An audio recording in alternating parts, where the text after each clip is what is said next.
We are back. This is TarHeelIllustrated.com. I'm THI staff writer Chelsea Sipple, and this is THI publisher Andrew Jones at the Dean Smith Center. And this is following Carolina's win on senior night, UNC 84, Notre Dame 51. So, AJ, one of the key things we talked about for winning this game was Notre Dame shooting and locking down Marcus Burton, which the Tar Heels did in the first half. Yeah, they did pretty much for the whole game. He's such a good player. It's the first time I've seen him in person. And I watch him on TV and marvel at how good he is, because he really is a very good player. He does a lot of things. He's a little smaller than – I know he's 5'11", but he just seems smaller than I expected. But he still did some things to help Notre Dame. He had 4 or 5 assists in the game, I think it was. But the Tar Heels knew that if they could stop him, Notre Dame didn't have enough firepower to beat them. And the Heels did that. Several players defended him, but he wasn't getting good looks.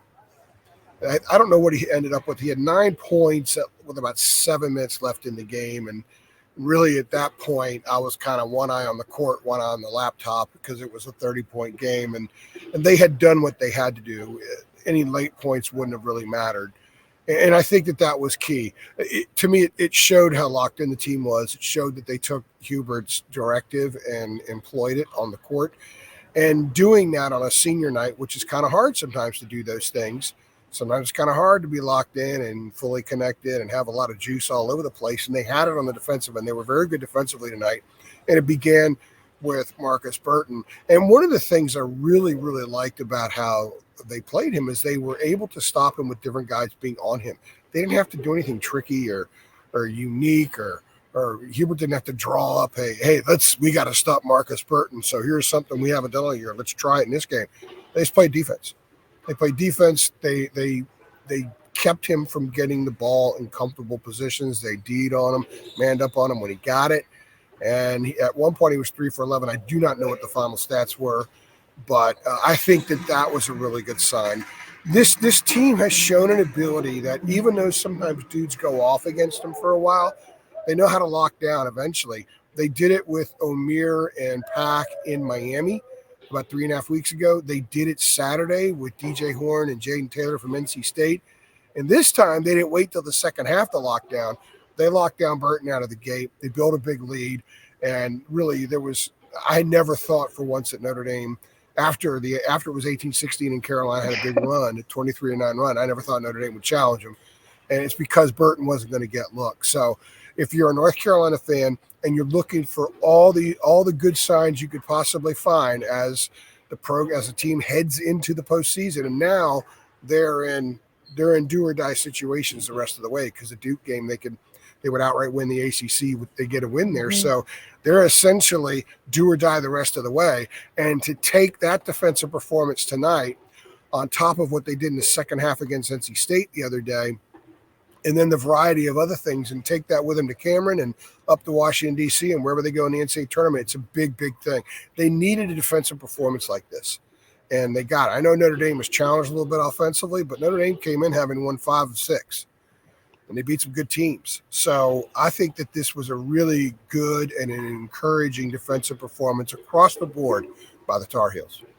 Absolutely. And our second part of this 3 things is the Heels were locked in and they were clicking. We have all-around production, several players in double-figure scoring. I'll read those out real quick. RJ Davis, 22 points. Armando Bacot, 12. Cormac Ryan, 14. Jalen Washington, 10. And Harrison Ingram, 11. He also had a double-double, right, with rebounds? I think so. I haven't absorbed the box score at the end yet, because I was writing so much, and then when I finish after we do the interviews, I have to get them up. So honestly, I haven't absorbed the box score. But Harrison was on course for that. Armando had the 2 threes. We had a lot of fun in the interviews with guys talking about that. In fact, Jalen Washington also had 2, and Jalen could shoot that. He's hit that shot this year, but you generally don't put on your bingo card when you wake up in the morning 4 combined 3-pointers from Jalen Washington and Armando Bacot, and they got that today. That was the fun part. Jalen's were really important because that's what he could do, and he adds that variety to the game when he goes in.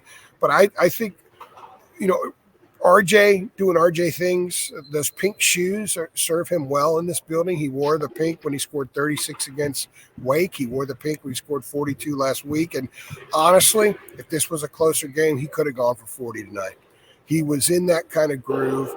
He's such a beautiful player. He scored in so many different ways.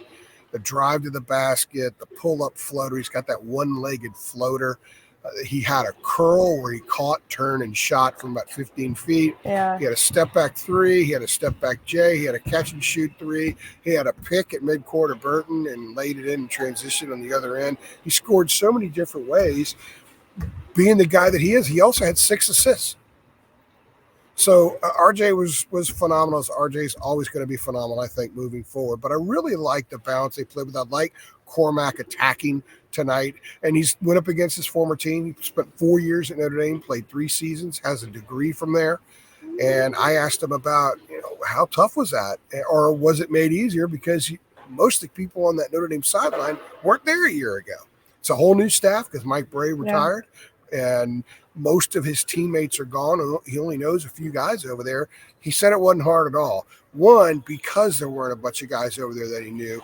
2, because I think that tonight I learned another layer of Cormac's focus and how he just gets laser into the game. His mind is laser focused because it didn't matter who they were playing. Yeah, there's some elements about him that I find very, very interesting. 1, for example, he doesn't warm up in warm-ups. He's got the uniform out there. He's got tank top. He's not wearing anything else because he says, I'm not going to warm up in something I'm not going to wear in the game. And it's kind of his ritual.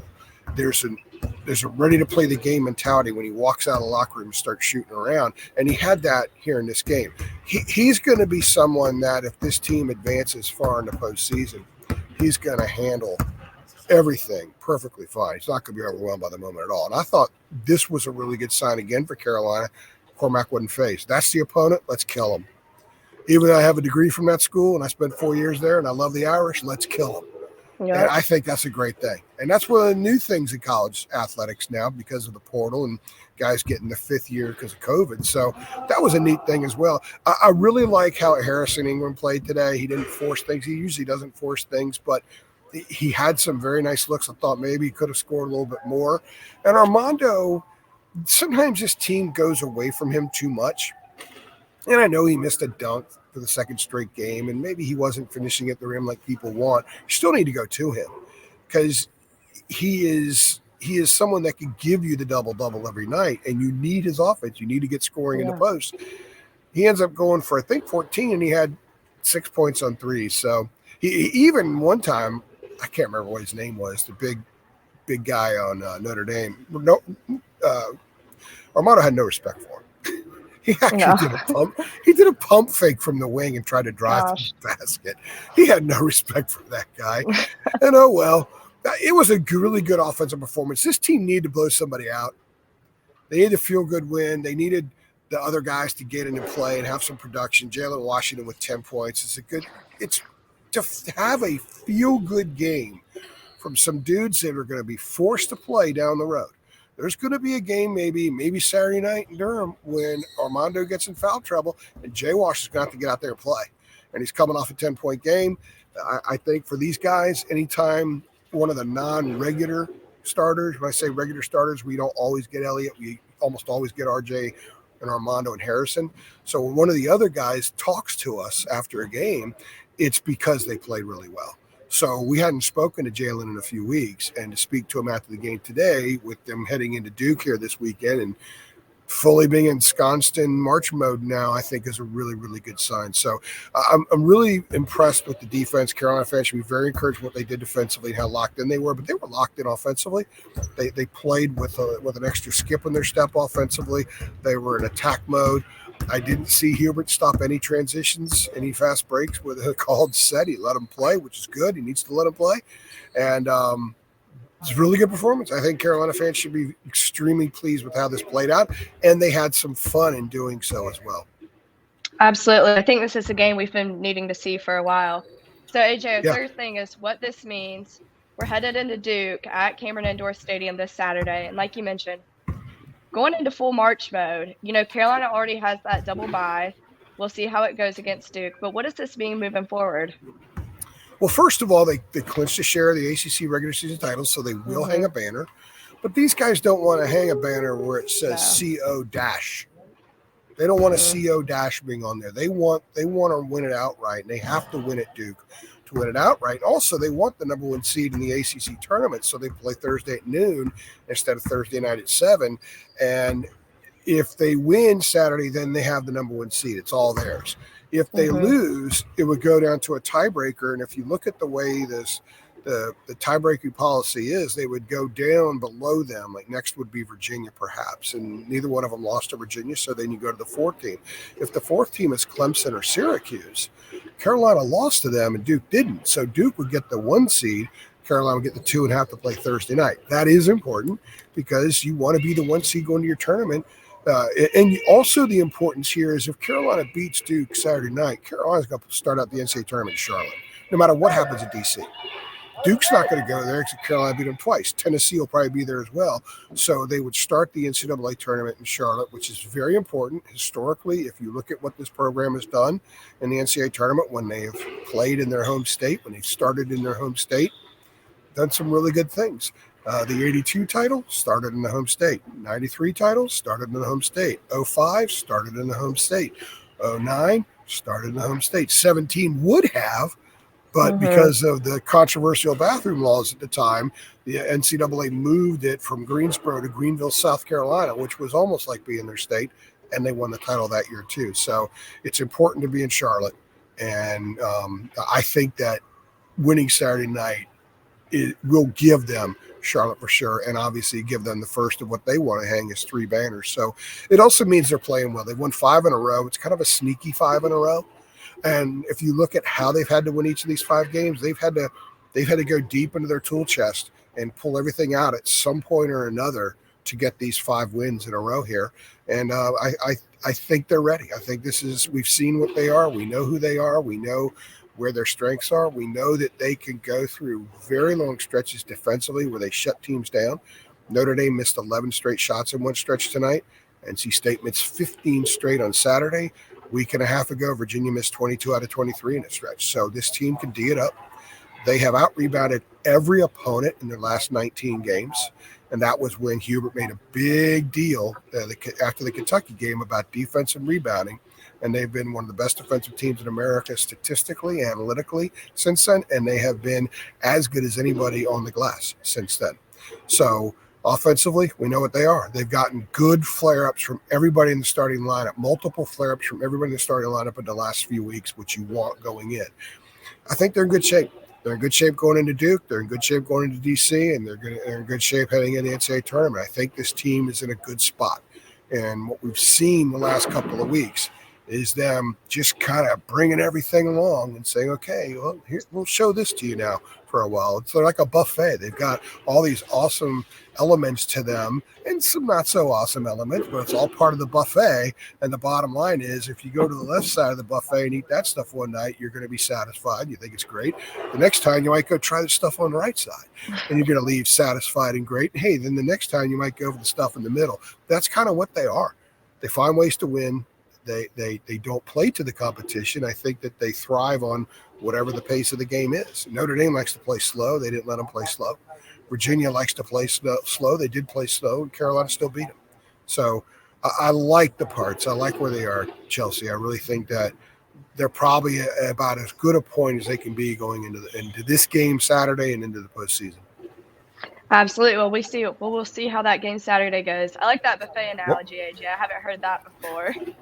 But I'm hungry. I mean, it's very probably why I came up with it.